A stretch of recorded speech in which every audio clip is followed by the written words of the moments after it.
Hey, what's going on, everybody? And welcome to the TJay Knows Wrestling Podcast. My name is TJ Jones. Thanks for checking out the podcast. I really do appreciate it. Want to give a special shout out to everyone listening, no matter where you are, wherever you may be. Thank you for taking the time out to check it out. Well, wrestling fans, it's been a very interesting week in wrestling, right? I mean, we've seen some releases. We see that Roman Reigns is going to return to Monday Night Raw.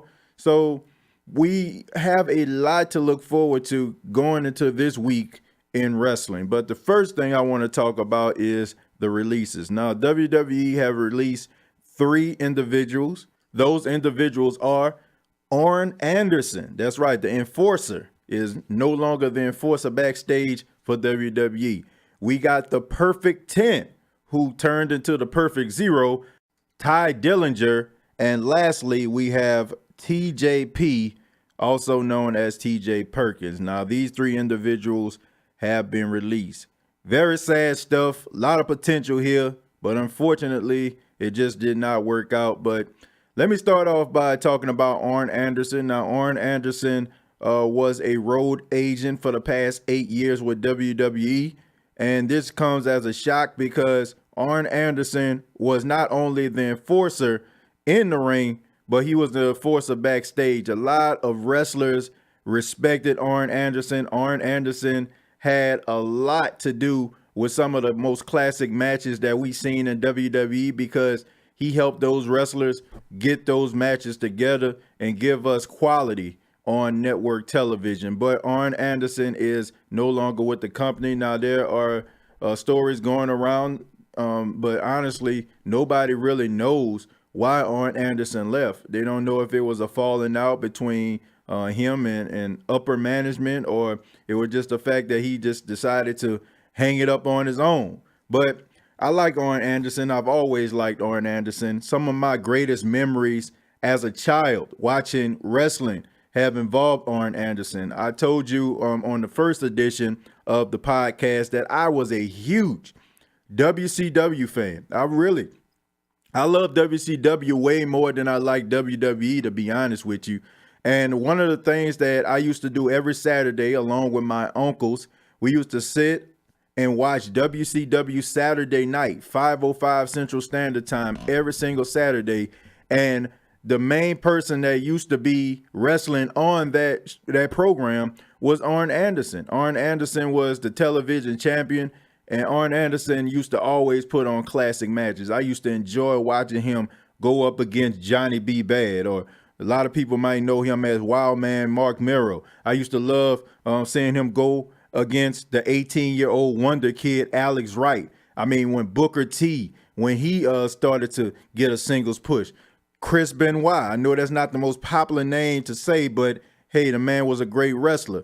These were some of the best matches that you're ever going to see. And if you have the WWE Network, please go watch WCW Saturday night. I guarantee you, you pull up an Arn Anderson versus Johnny B. Bad, or Arn Anderson versus Alex Wright match, or Arn Anderson versus Booker T, you're going to be glued to your television. Arn Anderson was a great wrestler. Now, I don't remember him so much when he was with Tully Blanchard, when they were the Brain Busters, or when he was running wild with the Four Horsemen a little bit. I was a tad bit too young to appreciate that, but Arn Anderson being on WCW Saturday night defending the television title is must-see television. But it's unfortunate that he is no longer with the company. We move on to Ty Dillinger. All I have to say is this. Give it a round of applause, because WWE did absolutely nothing with Ty Dillinger. Ty Dillinger did absolutely nothing but sit on the shelf and collect dust. The only memory I have of Ty Dillinger on the main roster is for the 2 years he came out during the Royal Rumble at number 10. And that was the only memory I have of Ty Dillinger. Besides that, he did absolutely nothing except job to Randy Orton and job to all the other SmackDown superstars, which was sad because Ty Dillinger, he had a lot of potential, man, and the crowd was behind him. I don't know if Vince McMahon just felt like he already has a guy that makes people put their hands in the air, and maybe he felt like the 10 chant was too close to the yes chant.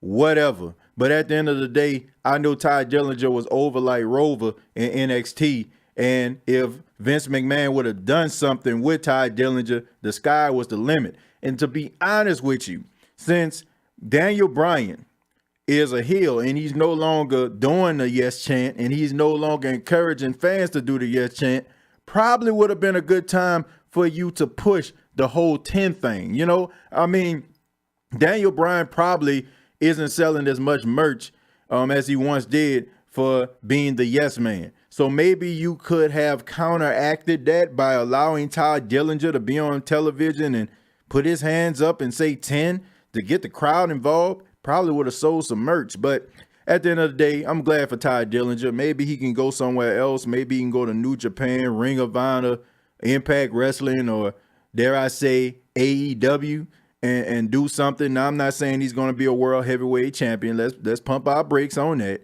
But I think that he has what it takes to put on some classic matches and also get himself over.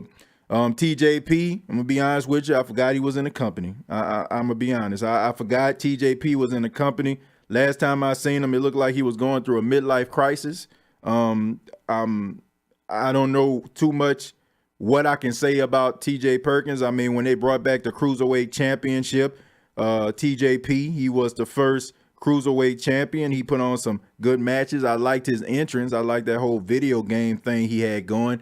But besides that, TJP, I mean, I don't know, man. I mean, he was a guy who seemed like during the Cruiserweight Classic, the sky was the limit for him. And then all of a sudden, he just came crashing back down to earth. But I mean, I wish I could tell you more, but I really can't. But those are the three individuals that have been released by WWE.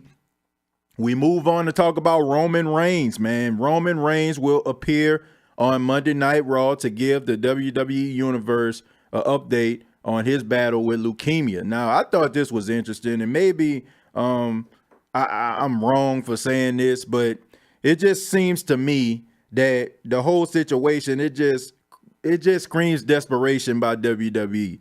How pathetic is it that you have to go on social media just to encourage people to watch your product because Roman Reigns is coming? Now, me, I'm an old school wrestling fan, so before we had social media, Twitter, Facebook, and all these dirt sheets telling us what was going to happen in wrestling, I used to sit in front of my television screen and watch TV and just enjoy the ride. I just wish that WWE probably would have just allowed people to enjoy the ride. Don't tell them that Roman Reigns was going to show up.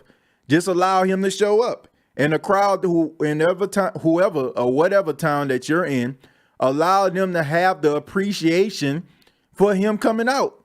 I mean, they probably would have marked out. Can you remember when WWE Raw came to Detroit, Michigan, and Stephanie McMahon was in the middle of the ring along with Vince McMahon, and all of a sudden, here comes Shane McMahon theme music, and the crowd just went absolutely crazy, man. After 7 years, Shane O'Mac back on television, and how everybody was just so shocked at the fact that Shane McMahon showed up. I mean, it was great. And I feel like it would have been the same exact way if WWE could keep their mouth shut. But at the end of the day, I can understand why they did it, because their ratings are doing bad. It's the same reason why they allowed these NXT call-ups to come on Monday Night Raw and on SmackDown on last week. It's because of the ratings, and the ratings aren't doing too good. But I am glad to know that Roman Reigns is in good enough health to come on network television, to come on Monday Night Raw and address the WWE Universe. Not a fan of Roman Reigns. I've never been a fan of Roman Reigns. I feel like he is John Cena 2.0. I'm not going to change that. Even though he's going through cancer and he's battling cancer, look, I'm all for that. Joe, the guy, I don't want to see anything happen to him. I don't want to see him hurt. I don't want to see him in pain. We don't want to see that. Cancer is a terrible thing. But Roman Reigns has been shoved down the throats of wrestling fans for the past 5 years. And to be honest with you, I mean, I am glad that other people have opportunities. It's unfortunate it had to come because he had to leave because of leukemia, but I just think that they wouldn't even have some of these guys in the positions that they're in right now if it wasn't for Roman Reigns. We'll probably be seeing Roman Reigns take on Brock Lesnar yet again at WrestleMania. I feel like Seth Rollins wouldn't have got that run that he had. I feel like a lot of the people in the back who got these opportunities wouldn't have gotten them. Probably wouldn't see Drew McIntyre as much as we do now. He probably would have got jobbed out to Roman Reigns, fed to him. I just feel like guys wouldn't even have these positions. So probably a good thing that Roman, left in order for these guys to get these opportunities, man. Not because of how he left, but the fact that he left, okay? Because I don't want anybody to go typing and commenting under the video saying that I'm happy that Roman Reigns has cancer. Absolutely not.